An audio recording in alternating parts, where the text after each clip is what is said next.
This video will talk about the quiz tool in Moodle, a commonly used tool to assess student understanding.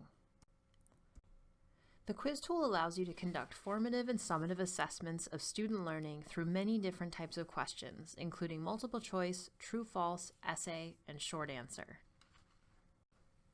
There are typically two main reasons why you would use the quiz tool in your course. The first is that you're looking for a low-stakes formative assessment tool.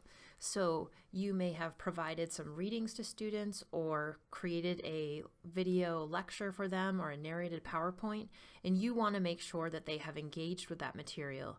You can give a quiz directly following the video or the reading that just checks in with their understanding, gives them motivation to have engaged with that material, and also lets you know that they have read or watched what it is that you've provided and asked for them to do. Quizzes are also used for high-stakes summative assessment, so tests, very similar to a test that you would give in your classroom, a midterm, a final test, a final exam, a unit test. We use the word quiz when talking about this in Moodle because that's what the tool is called, but this is also a great tool for using for that more summative assessment where you're really looking to make sure that students understand and can demonstrate their understanding of core course concepts. The most important consideration you'll make about your quiz is whether it is formative and low stakes or summative and high stakes. And that decision will inform a lot of the settings that you will choose for your quiz. I'm not going to go over every setting, but I do want to give you some examples of the decisions that you will make. So one important quiz consideration is the timing, when the quiz opens and when the quiz closes. Within that time, students can access the quiz and then complete as many attempts as you have given them. But outside of this time frame, they will not be able to access the quiz. Time limit is also an important consideration. So if you have a very low stakes quiz where you really want students to just be practicing problems, then you probably don't even need a time limit. However, if you have a high stakes quiz, so you're using this as a test, you will probably want to set a time limit. If you don't, then the assumption is that this is an open book test.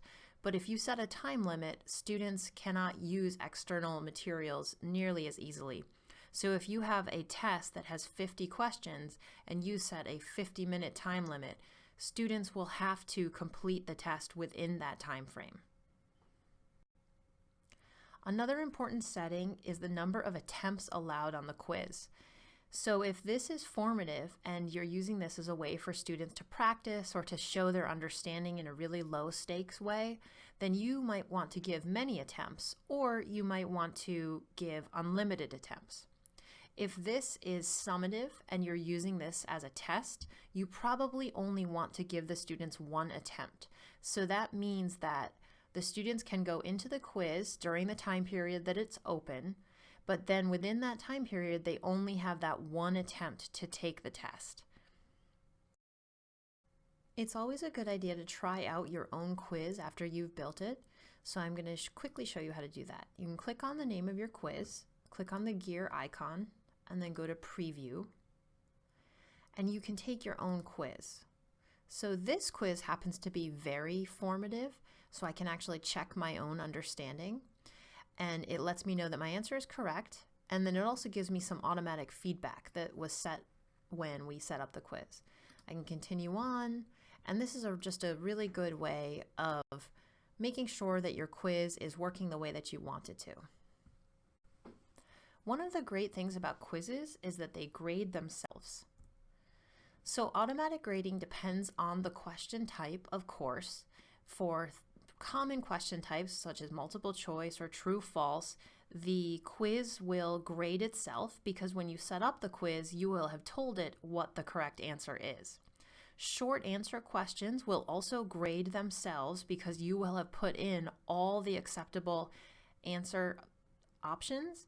One thing to keep in mind is that short answer questions have to be answered exactly as you have input them. So for example, if you ask, what is the capital of Massachusetts? And the short answer is Boston with a capital B, then students must type in Boston with a capital B. If they typed in Boston and misspelled the word or used a lowercase b, it would be marked as incorrect.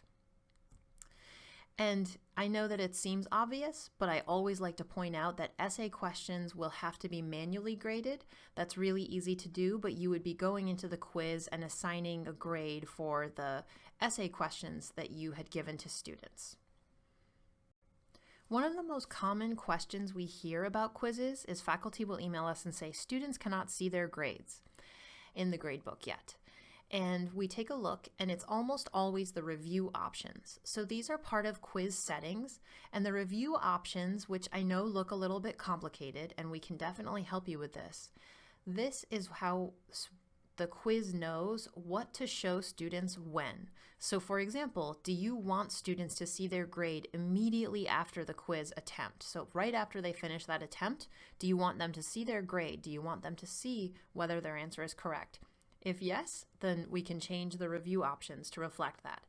If no, then the students won't see their grade and won't see the correct answer until the quiz is closed.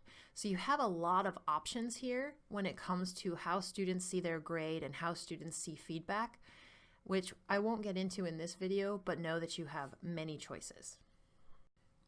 I hope this was useful for you. If you have any questions for us, please send us an email at moodlehelp@berkshirecc.edu.